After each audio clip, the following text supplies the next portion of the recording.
तुम सनातन धर्मी हो, एक एक चीज बता रहा हूं तुम्हें।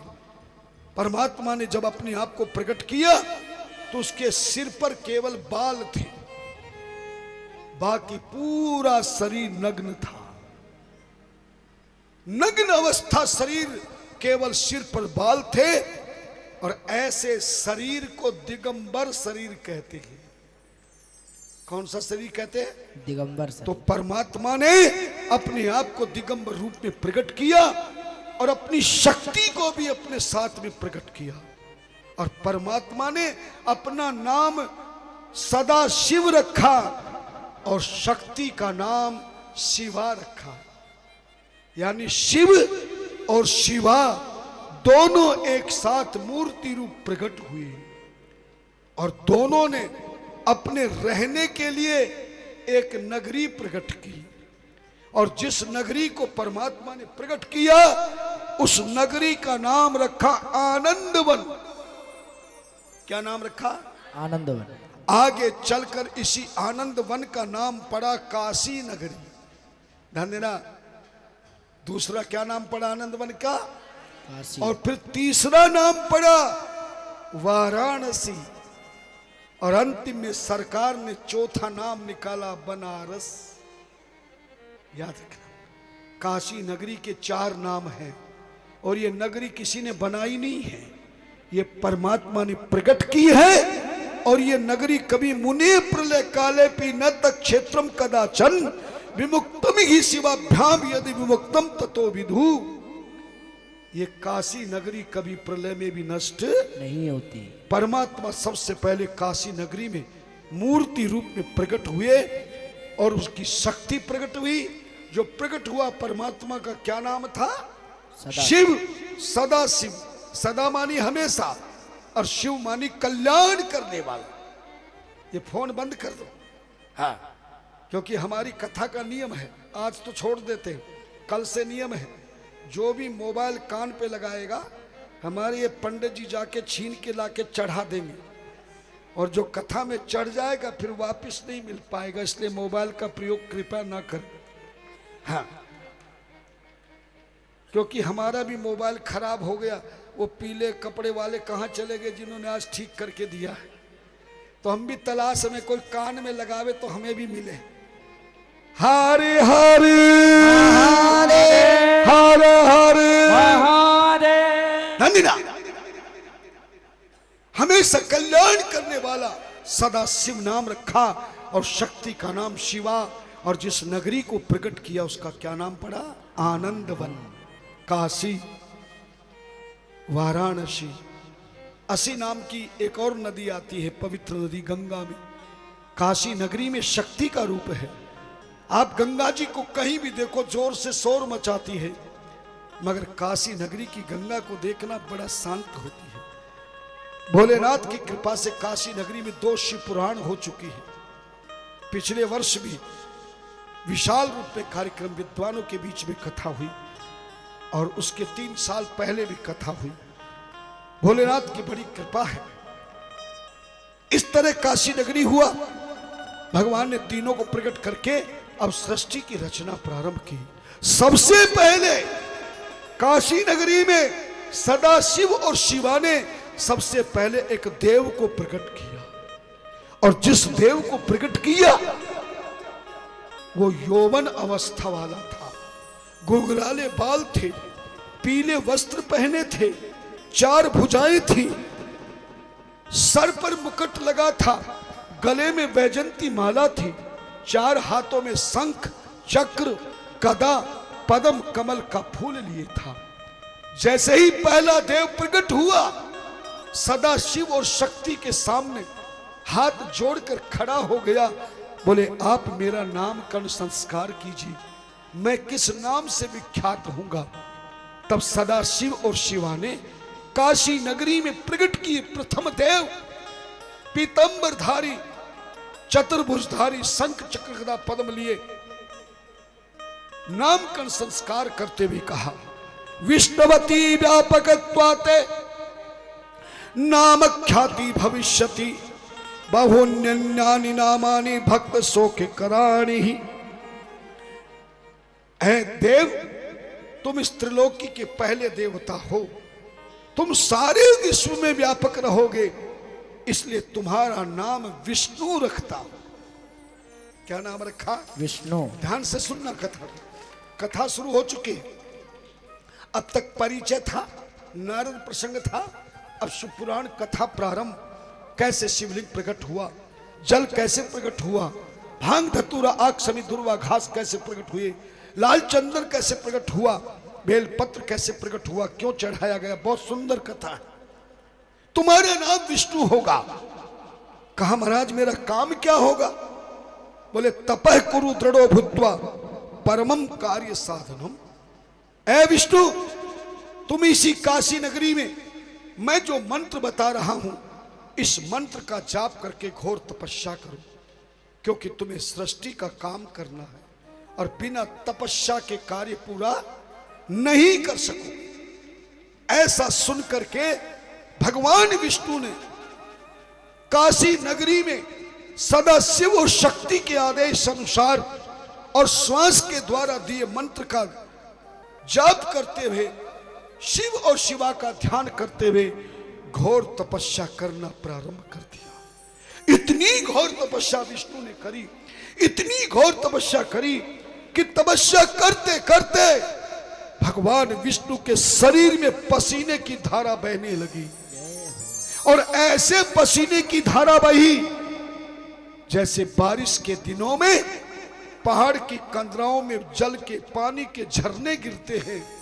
ऐसे विष्णु के शरीर से पसीने के रूप में जल की धारा बहने लगी, और इतना जल निकला, इतना जल निकला कि पूरी त्रिलोकी में विष्णु की शक्ति से, तपस्या से जल ही जल प्रकट हो गया। और जैसे त्रिलोकी में जल हुआ, विष्णु उस जल में लेट गए, और जैसे विष्णु लेटे तो सदा शिव और शिवा ने दूसरे देव को प्रकट किया। विष्णु की नाभि में, पेट की जो नाभि होती है, उस नाभि में एक कमल की डंडी निकली। कमल की डंडी में कमल का फूल निकला, और उसी में एक बुढ़ा शरीर वाला, जिसके 5 मुख थे, चारों दिशाओं में, एक कपाल के बीच में छोटा सा मुख, 5 मुख, 4 भुजा, सफेद वस्त्र पहने, सफेद बाल, सफेद दाढ़ी, 4 हाथ, वृद्ध अवस्थाधारी दूसरा देव प्रकट हो गया कमल के फूल से। तभी हाथ जोड़ के शिव शिवा से बोला, मेरा नामकरण संस्कार करो। शिव शिवा ने कहा, तुम ब्रह्म के अंश हो, इसलिए तुम्हारा नाम ब्रह्मा होगा। बोले मेरा काम क्या होगा? बोले तुम्हें सृष्टि की रचना करनी है, परंतु विष्णु की तरह तुम कमल के फूल में बैठकर घोर तपस्या करो। यद्यपि ब्रह्मा कमल के फूल में घोर तपस्या कर रहे थे, पर जो कपाल में छोटा सा 5वां मुख था, उसकी बुद्धि में शंका पैदा हो गई। नीचे की ओर देखा, कोई लेटा हुआ है। कौन लेटा हुआ था? विष्णु। अभी बताया था, विष्णु भगवान। विष्णु को देख के ब्रह्मा ने सोचा, ये जो लेटा हुआ है, इसकी पेट के नीचे कमल की डंडी में कमल के फूल में निकला हूं, इसने मुझे पैदा किया कि मैंने इसको पैदा किया है। जब समझ में नहीं आई तो ब्रह्मा ने तपस्या को छोड़ के विष्णु जी को उठा दिया। बोले बताओ तुम मेरे पिता हो कि मैं तुम्हारा पिता हूं? भगवान विष्णु ने कहा, वैसे तो हमें सदाशिव और शिवा ने प्रकट किया है, हमारे परम पिता वही है, परमात्मा है, लेकिन अगर शारीरिक रूप से तुम चाहते हो तो तुम मेरे पेट की नाभि से पैदा हुए हो। ब्रह्मा, मैं तुम्हारा पिता हूं, तुम मेरे पुत्र हो। 5वें मुख ने कहा, ऐ विष्णु, ऐसा दोबारा मत कह देना, मैं बूढ़ा हूं, तेरे से ऊपर हूं, तू मेरा बाप लगता है कि मैं तेरा बाप लगता हूं? विष्णु बोले नहीं, मैं तेरा पिता हूं। ब्रह्मा बोले नहीं, मैं तेरा पिता हूं, तू मेरा बेटा है। और इसी बात को लेकर ब्रह्मा विष्णु के बीच में क्या हो गया? जोर से बोलो। झगड़ा।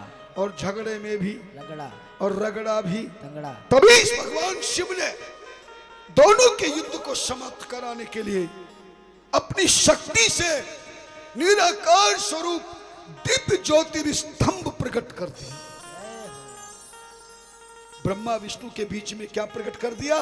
ज्योतिर्स्तंभ, जिसमें प्रकाश ही प्रकाश था। त्रिलोकी का अंधकार मिट गया, जिसका ना आदि का पता था ना अंत का पता। आदि मानी जहां से शुरू होता है, अंत मानी जहां समाप्त हो। ब्रह्मा विष्णु शांत हो गए। तभी ब्रह्मा ने पूछा ये क्या है?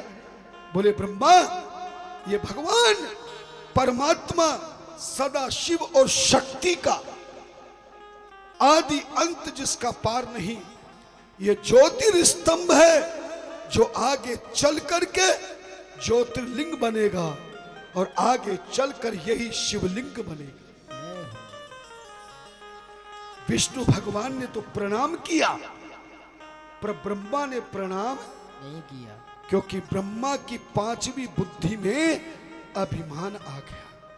विष्णु ने कहा तुम प्रणाम क्यों नहीं करते हो? बोले मैं प्रणाम नहीं करूंगा, मैं प्रणाम नहीं करूंगा, और प्रणाम तब करूंगा जब इस ज्योतिर्स्तंभ का आदि और अंत का पता लगा लूंगा। विष्णु भगवान ने समझाया, आदि अंत को उजासु न पावा, मति अनुसार निगम अस गावा। इसका आदि का पता नहीं, अंत का पता नहीं। ऐ ब्रह्मा तुम झुक जाओ। बोले नहीं झुकूंगा। और सुनो विष्णु, एक काम करो, मैं ऊपर अंत का पता लगाने जाता हूं, तुम नीचे की ओर आदि का पता लगाने जाओ। तुम पहले पता लगा के आ गए तो तुम मेरे पिता, और मैं अंत का पता लगा के पहले आ गया तो मैं तुम्हारा पिता। और झगड़ा दुनिया में किस बात का होता है? जब आदमी कहता मैं तेरा बाप और मैं तेरा बाप और मैं तेरा बाप है, फिर लग जाता दोनों को श्राप, फिर मुकदमा चल जाता अपने आप है, फिर ना रहता बेटा ना बाप। नहीं माना। विष्णु ने सोचा इससे पीछा छुड़ाओ, मेरी तपस्या छूट रही है। तभी विष्णु भगवान ने सूकर का रूप बनाया और अंत का पता लगाने के लिए नीचे की ओर चले गए। और विष्णु भगवान हंस का रूप बनाकर ऊपर की ओर गए। विष्णु जी तो वापस आ गए, फिर तपस्या में लग गए, क्योंकि ज्ञानी व्यक्ति, विद्वान व्यक्ति समय को बर्बाद नहीं करता है, व्यर्थ में समय खराब नहीं करता है। लेकिन मूर्ख आदमी सारा समय बेकार के कामों में लगाता है। ध्यान देना। तभी विष्णु तो आके तपस्या करने लगे, पर ब्रह्मा जी चले जा रहे थे। भगवान शिव ने सोचा मैंने ब्रह्मा को सृष्टि रचना के लिए प्रकट किया है, तपस्या को छोड़कर ये अंत का पता लगाने जा रहा है, समय खराब कर रहा है। तभी भगवान शिव ने एक फूल प्रकट किया। धन्यरा, एक फूल प्रकट किया जिस फूल का नाम रखा केतकी। क्या नाम था? केतकी। केतकी पुष्प। और केतकी की साधारण भाषा में केवड़ा कहते हैं। केवड़े का फूल केतकी पुष्प को प्रकट किया और केतकी पुष्प को आदेश किया कि जाओ, जो ब्रह्मा जा रहे हैं उनको एन केन प्रकार किसी प्रकार से भी तुम वापस लेकर के आओ। फूल ले जाकर ब्रह्मा जी का रास्ता रोक लिया। ब्रह्मा बोले मैं हार नहीं मानूंगा, क्योंकि जो हारेगा वो क्या बनेगा? बोलो ना। बेटा। और जो जीतेगा। और आज के जमाने में बेटा बनना कोई पसंद करता है क्या? हर आदमी बाप बनना पसंद करता है। ध्यान देना। ब्रह्मा जी से बोले केतकी पुष्प, बोले ब्रह्मा जी एक काम करो ना, अंत का तो पता लगा नहीं सकते, मगर तुम्हें एक उपाय बताऊं। तुम अपने पांचवें मुख से जाकर के झूठ बता दो कि मैंने अंत का पता लगा लिया है। ब्रह्मा बोले झूठ को सही बनाने में, सत्य बनाने में गवाही की जरूरत पड़ेगी। तो केतकी पुष्प बोला झूठ तुम बोल देना, गवाही मैं दे दूंगा। बोले झूठी गवाही? बोले गवाही तो झूठी दी जाती। अब ब्रह्मा लालच में आ गए, वापिस आ गए। आते विष्णु से बोले कि तुमने विष्णु पता लगाया? बोले मैंने नहीं लगाया। ब्रह्मा बोले मैंने अंत का पता लगा लिया। तभी केतकी पुष्प ने भी डंठल हिला दिया। तभी विष्णु जी ने चरण छू लिए ब्रह्मा के। बोले ब्रह्मा तुम मेरे पिता नहीं, आज से मैं तुम्हें पितामह मानता हूं। मैं बाप नहीं, मैं अपने बाप का भी बाप तुम्हें मानता हूं। देख ताली भी कैसे बजा रहे हैं। 30 साल में कंजूस बहुत देखे, मगर ताली बजाने में सबसे ज्यादा कंजूसी यही दिखाई दे रही है। अगर तुम्हारी ताली बजाने से मुझको खुशी होती है तो तुम्हें कोई परेशानी है क्या? मैं तुम्हें इतना बढ़िया बढ़िया मसाला दे रहा हूं, है? और तुम एक ताली बजाने में कंजूसी करो। ऐसा कथावाचक नहीं आया होगा। मैं 9 दिन तक तुम्हें धन के लिए नहीं कहूं, लेकिन ताली बजाओगे तो बड़ा आनंद मुझे आएगा। लेकिन बिना बात बजाओगे तो मजाक समझूंगा। ये भी ध्यान रखना, ताली बजाने का भी टाइम होता है। हाँ, ताली और थाली ये समय से काम आती है ना? और हमारे भारत में 2 ही चीज बजती है, या तो ताली बजती है या फिर थाली बजती है। हरे हरि महादेव, हरे हरि महादेव, हरे हरि। महादेव। ब्रह्मा जी ने झूठ बोला, विष्णु जी ने षोडोपचार से पूजन की, ब्रह्मा की प्रार्थना की। हालांकि विष्णु ने स्वीकार कर लिया, लेकिन भगवान शिव देख रहे थे कि विष्णु ने इतनी घोर तपस्या की, जिनकी तपस्या से पूरे त्रिलोकी में जल ही जल प्रकट हो गया। ऐसे तपस्वी विष्णु को झूठ के सामने आज ये ब्रह्मा झुका रहा है। ये देखते ही सदा शिव को क्रोध आ गया, और जैसे ही क्रोध आया, भगवान शिव को इतना क्रोध आया, इतना क्रोध आया कि उनकी आंखों की बाहों में से एक विशाल विकराल काला शरीर वाला एक दिव्य महापुरुष प्रकट हो गया। और जैसे ही दिव्य महाकाल रूप प्रकट हुआ, हाथ में तलवार लिए भगवान शिव से बोला, किम कार्यम करवाण्यत्रु शीघ्रम आज्ञामय प्रभु। हे प्रभु, मुझे क्रोध आ रहा है, बताइए मुझे कैसे प्रकट किया, आदेश कीजिए मुझे क्या करना है। भगवान शिव ने आदेश दिया, वत्सोयम विधि साक्षात जगत अद्य देवतम नूनम अर्चिये खड़गेन तिग्मेन जवशापरम। ये जो ब्रह्मा का 5वां मुख झूठ बोल रहा है, झूठ बोलकर मेरे विष्णु को झुकाया है, झूठ बोलकर मेरे विष्णु को हराया है। इस 5वें ब्रह्मा के मुख को काटकर मेरे चरणों में समर्पित कर दो।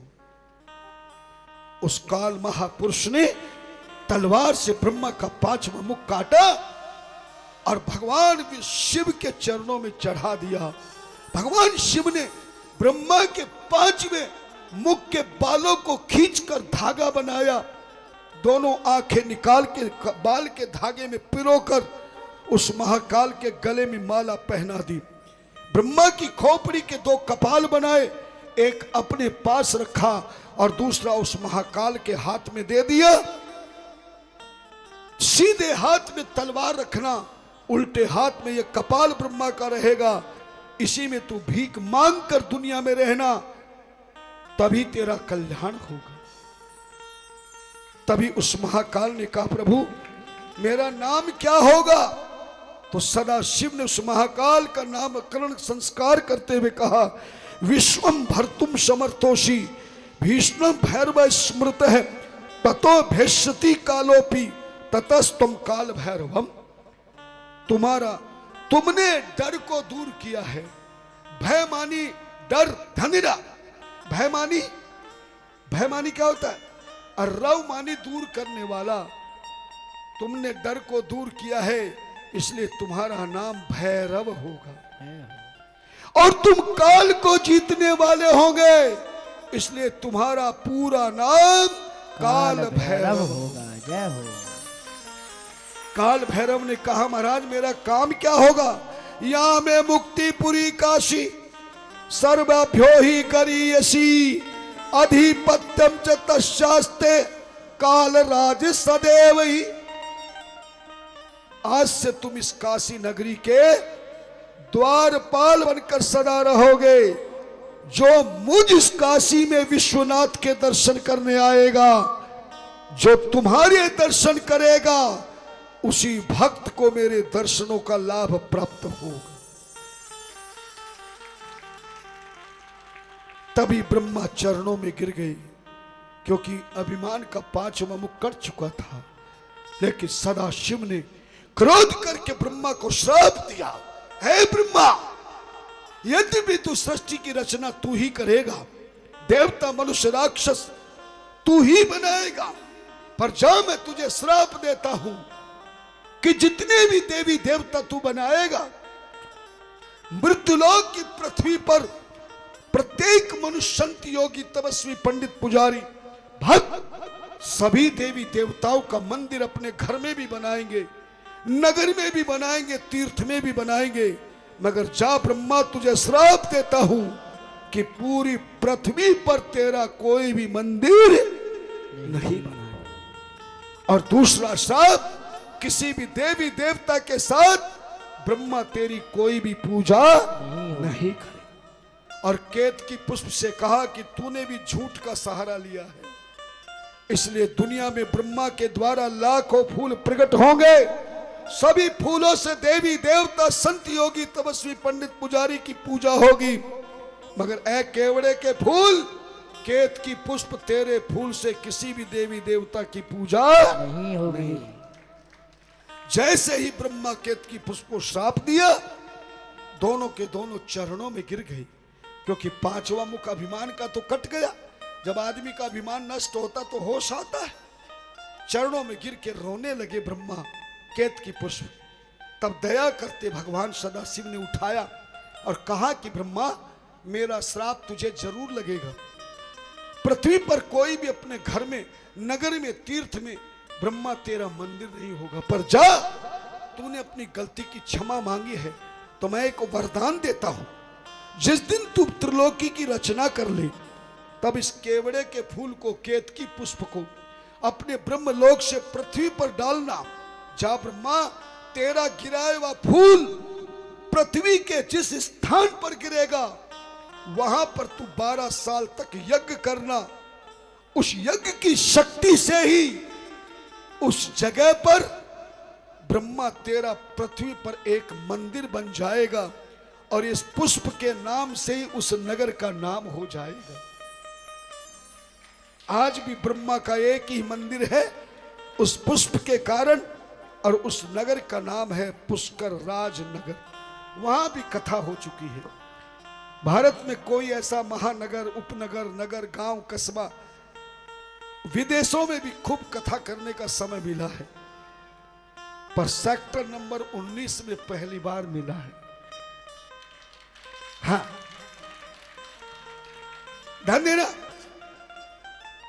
ब्रह्मा को वरदान दे दिया, इसलिए ब्रह्मा का एक मंदिर कहां बन गया। दूसरा वरदान दिया, तेरी पूजा कोई भक्त, कोई पंडित, कोई पुजारी, कोई देवता नहीं करेगा, मगर जा, जब भी कोई अनुष्ठान में हवन होगा, यज्ञ होगा, तो हवन यज्ञ तभी शुरू होगा जब किसी ब्राह्मण को ब्रह्मा बनाकर बिठाया जाए। बिना ब्रह्मा बनाए कोई यज्ञ प्रारंभ नहीं होगा। तीसरा वरदान दिया, ध्यान देना, समय हो रहा है पर मैं समय से कथा को पूर्ण करूंगा, पर आप कथा में ध्यान पूरा रखें ताकि जीवन में आपको कथा का आनंद मिल सके। आपको नई चीज मिल रही है ना, पता नहीं था, एक एक चीज बताऊंगा, वचन दे चुका हूं। जितने दिन बिठा के रखोगे और जितनी देर बिठा के रखोगे, तुम्हें सुनी सुनाई बात नहीं, बिल्कुल नई बात सुनाऊंगा, और वही सुनाऊंगा जो प्रत्येक हिंदुस्तान के हिंदुस्तानी सनातन धर्मी को जरूर ज्ञान होना चाहिए। तीसरा वरदान दिया, जब भी कोई हवन शुरू होगा तो ब्रह्मा घी की पहले 7 आहुति दी जाएगी, लेकिन उन 7 आहुतियों में सबसे पहली आहुति ब्रह्मा तेरे नाम से ही प्रारंभ होगी। जय। ओम प्रजापते स्वाहा इदम प्रजापते नमः। केतकी पुष्प से कहा, तेरे फूल से किसी देवी देवता संत योगी पंडित पुजारी की पूजा नहीं होगी, मगर जा केतकी पुष्प तुझे वरदान देता हूं, तेरे अंदर जो जल है आगे चलकर ये जल सुगंधित बन जाएगा और सुगंधित तेरा पुष्प का जल इत्र कहलाएगा। जा मैं वरदान देता हूं, किसी भी देवता की पूजा तभी सफल होगी जब तेरा इत्र उसको चढ़ाया जाएगा, बिना इत्र की उसकी पूजा नहीं होगी।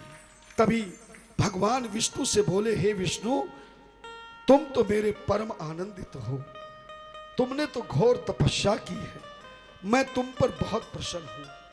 ऐ विष्णु, चूंकि तुम्हारे तपस्या के द्वारा यह नीर प्रकट हुआ, जल प्रकट धन्यना, यह जल प्रकट हुआ है और जल को धर्म भाषा में नीर कहते हैं। इसलिए हे विष्णु, तेरे शरीर से नीर प्रकट हुआ है, इसलिए तेरा नाम एक तो विष्णु होगा, मगर आज से दूसरा नाम नीर प्रकट करने के कारण दूसरा नाम नारायण होगा। जय हो।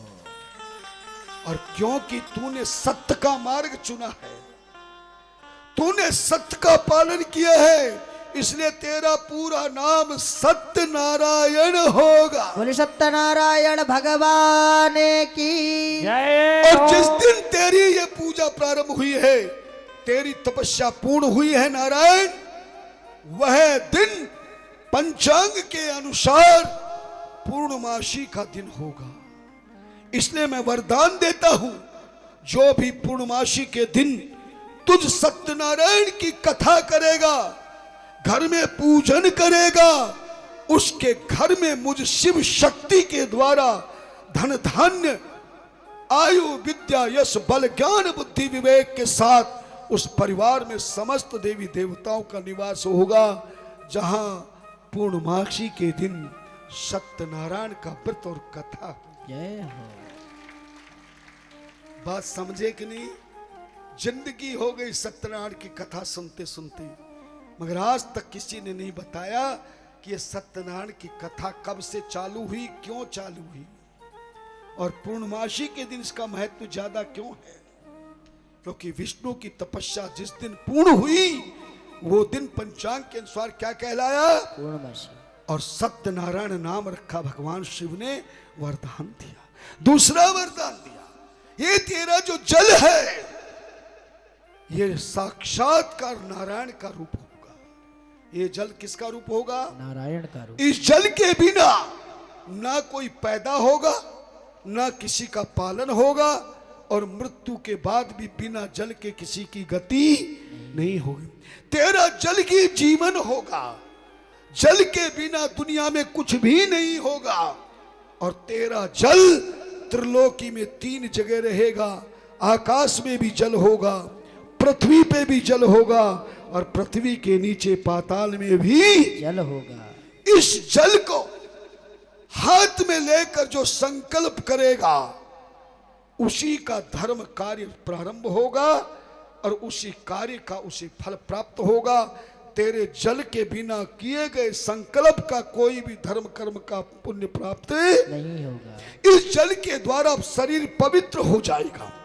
वरदान दिया, ऐ पवित्र है, पवित्रो वा सर्वस्थांग गतोपि वा यः स्मरेत् पुंडरीकाक्षं सर्वाभ्यंतरः शुचि। ये शिव जी का वरदान है, जो आजकल आचार्य पवित्रीकरण में बोलते हैं, ये शिव जी का वरदान है। अपवित्र है, कितना भी अपवित्र चीज हो, शरीर हो, स्थान हो, कोई वस्तु हो, अपवित्र है, पवित्र वा, वो पवित्र हो जाएगी। कैसे?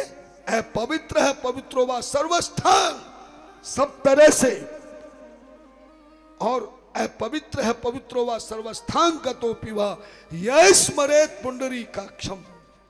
यह मानी जो स्मृत मानी स्मरण करेगा, किसको? पुंडरीकाक्षम। कौन है पुंडरीकाक्षम? भगवान हरि है, विष्णु है। तेरे नाम लेते ही, जल छिड़कते ही पवित्र भी पवित्र हो जाएगा। अंतिम में वरदान दिया, मेरा ये जो ज्योतिर्स्तंभ है, यह स्तंभ आगे मेरा निराकार स्वरूप है। आगे चलकर यही ज्योतिर्स्तंभ 12 ज्योतिर्लिंग बनेंगे और यही ज्योतिर्स्तंभ घर घर में, मंदिर मंदिर में मेरे शिवलिंग के रूप में पूजे जाएंगे। मैं वचन वरदान देता हूं, मेरे शिवलिंग की पूजा जो करेगा वो समस्त देवी देवताओं की पूजा हो जाएगी। मेरे शिवलिंग में ब्रह्मा विष्णु महेश तीनों देवता निवास करेंगे, सारे देवी देवता निवास करेंगे। मेरे शिवलिंग की पूजा से समस्त देवी देवताओं की पूजा होगी। परंतु हे ब्रह्मा विष्णु सुनो, मेरे शिवलिंग की पूजा केवल जल चढ़ाने मात्र से ही पूर्ण हो जाएगी। बिना जल के मेरे शिवलिंग की पूजा नहीं। इस तरह नारायण भगवान विष्णु को वरदान दे दिया, प्रसन्न हो गए। तभी ब्रह्मा जी बोले, प्रभु आपने नारायण के जल को इतना बड़ी शक्ति प्रदान कर दी कि आपके शिवलिंग की पूजा का सर्वश्रेष्ठ सबसे उत्तम सामग्री जल होगा। एक जल का लोटा चढ़ाने ते ही आप कृपा कर देंगे।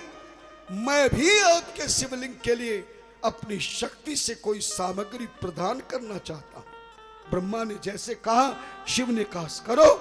तभी ब्रह्मा ने आंखें बंद करी, शिव का ध्यान किया तो उस जल में 2 वृक्ष प्रकट हो गए। कितने वृक्ष प्रकट हो गए? 2। ब्रह्मा के द्वारा। एक सफेद रंग का था, एक लाल रंग का था। सदा शिव ने कहा, जाओ ब्रह्मा, मैं दोनों वृक्षों को स्वीकार करता हूं। ये सफेद वृक्ष, एक लाल वृक्ष तेरे द्वारा दोनों एक साथ प्रकट हुए हैं। इन दोनों का नाम भी एक होगा।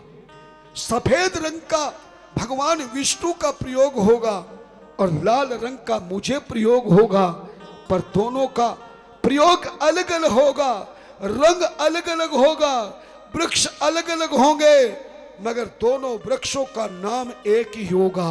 और इन दोनों का वृक्षों का नाम चंदन होगा। क्या नाम होगा? चंदन। एक लाल चंदन, एक सफेद चंदन। ये सफेद चंदन विष्णु की काम आए, लेकिन इन चंदनों का प्रयोग मेरे शिवलिंग पे लगाने या हरि नारायण की पूजा में तभी स्वीकार होगा जब ये चंदन नारायण रूप जल के द्वारा मिश्रित होंगे, जल में घिसे जाएंगे, तभी स्वीकार होगा। वरना सूखे चंदन में अग्नि पैदा हो जाए। अनल प्रगट चंदन ते हुई, अति संघर्ष करे जन को। ध्यान देना, एक एक चीज गहराई से बता रहा हूं सनातन धर्म की, जो रोजाना तुम्हारे काम आती है पर तुम्हें पता नहीं है। चंदन जल में ही क्यों घिसना चाहिए? सूखा चंदन, सूखी रोली, सूखा तिलक नहीं लगाना चाहिए। तभी ब्रह्मा विष्णु ने कहा, प्रभु मेरे नारायण का जल तुमने स्वीकार किया, ब्रह्मा का लाल चंदन स्वीकार किया।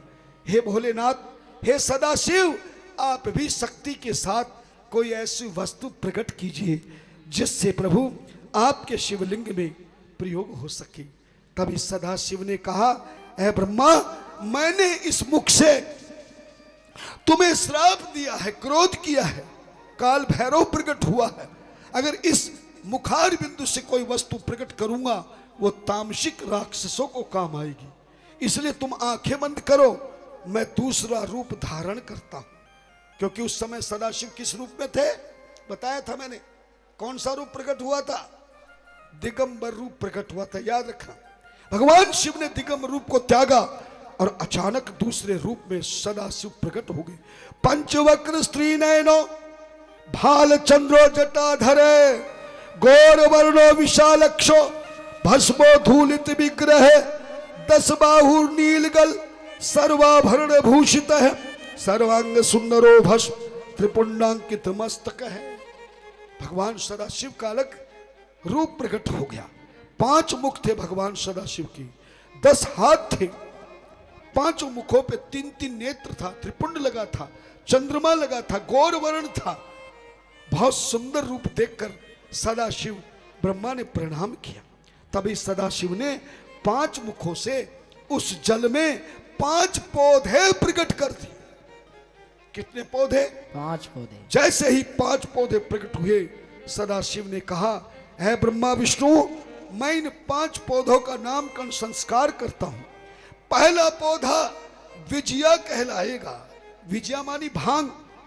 दूसरा धतूरा होगा, तीसरा आकड़ा अकवा मंदार होगा, चौथा समी वहुआ और 5वां दुर्वा घास होगा। और है ब्रह्मा विष्णु, मेरे 5 मुखों से प्रकट हुए इन 5 पौधों में कौन कौन सी चीज जल चढ़ाकर मेरे शिवलिंग को चढ़ाई जाएगी, यह भी तुम ध्यानपूर्वक सुन लो। भांग के केवल पत्ते चढ़ाए जाएंगे। धनिरा, भांग के केवल क्या चढ़ेंगे? पत्ते चढ़ाए जाएंगे। धतूरे का केवल फल चढ़ेगा, आकड़े का केवल फूल चढ़ेगा, समी वृक्ष की डंठल समेत पत्ते चढ़ेंगे और दुर्वा घास का सबसे ऊपरी भाग दुर्वांकुर चढ़ाया जाएगा। इस तरह नारायण के द्वारा जल प्रकट हुआ, ब्रह्मा के द्वारा लाल चंदन प्रकट हुआ और सदाशिव के 5 मुखों से भांग, धतूरा, आग, समी, दुर्वा घास आदि प्रकट हुए। अंतिम में ब्रह्मा विष्णु ने कहा, प्रभु एक आखिरी और इच्छा है। नारायण के द्वारा जल प्रकट हुआ शिवलिंग की पूजा का, ब्रह्मा के द्वारा लाल चंदन प्रकट हुआ, आपके 5 मुखों से भांग, धतूरा, आग, समी, दुर्वा घास प्रकट हुई। हे प्रभु, अंतिम में हमारी एक इच्छा है, हम तीनों देवता एक साथ अपनी अपनी शक्ति को एक जगह जल में इकट्ठा करके एक ऐसी वस्तु प्रकट करें जिससे सारी वस्तुओं का समावेश उसमें हो जाए।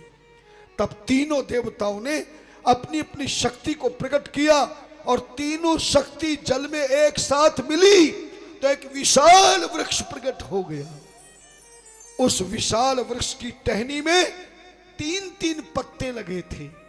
तब भगवान शिव ने वरदान देते हुए कहा, त्रिगुणम त्रिदलम त्रिगुणाकारम त्रिदेवम त्रिआयुधम त्रिजन्म पाप संहारम वीलपत्रम शिवार्पणम। ऐ ब्रह्मा विष्णु, तीनों देवी की शक्ति से, देवों की शक्ति से जो वृक्ष प्रकट हुआ है, यह बेल वृक्ष कहलाएगा। विल्व का अर्थ है कल्याण करने वाला। विल्व का क्या अर्थ है? कल्याण करने वाला वृक्ष है। तीनों देवताओं की शक्ति 3 पत्रों में होगी, सत रज 3 गुण होंगे और जो भी इस बेल पत्र को शिवलिंग पर चढ़ा देगा उसके 3 जन्मों के पापों से 3 त्रिजन्म पाप संहारम वील पत्रम शिवार्पणम, 3 जन्मों के पापों से। लेकिन है ब्रह्मा विष्णु, सुनो, इस ब्रह्मा की उल्टी खोपड़ी भी इस शक्ति इसमें है। ब्रह्मा की उल्टी खोपड़ी थी ना, इसलिए बेल पत्र का अंश ब्रह्मा का भी है। इसलिए संसार की सारी चीजें मेरे शिवलिंग पर सीधा चढ़ाया जाएगा, मगर ब्रह्मा के अंश होने से ये बेल पत्र उल्टा चढ़ाया जाएगा। जय हो। एक और वरदान दिया, अंतिम में बोल रहा हूं, ध्यान से सुनना।